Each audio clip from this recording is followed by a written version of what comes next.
আমরা লক্ষ্য করেছি এই সরকার প্রতিষ্ঠিত হওয়ার পর শরীফ ওসমান হাদির ব্যাপারে তার বিচারে কতটুকু কার্যকারিতা নিয়ে এসেছে তা আমরা এখন পর্যন্ত জানতে পারিনি। আমার মনে হয় আমরা সংবিধান নিয়ে ঘাটাঘাটি করতে করতে যদি সংবিধানই আমাদের রক্ষা করতে পারত, তাহলে সংবিধান আমাদেরকে বলে দিত যে আমাদের সেদিন বালুর ট্রাক সরানোর ক্ষেত্রে সংবিধানের পৃষ্ঠা আমাদেরকে খুঁজতে হতো।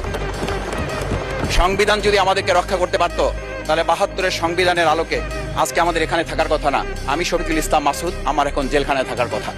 সংবিধান যদি মানতে হতো, তাহলে আমাদের মাননীয় প্রধানমন্ত্রী বাংলাদেশে থাকার কথা না, অন্য দেশের বাইরে থাকার কথা। সংবিধান মানতে হলে বর্তমান স্বরাষ্ট্রমন্ত্রীর এখন দেশের বাইরে থাকার কথা ছিল।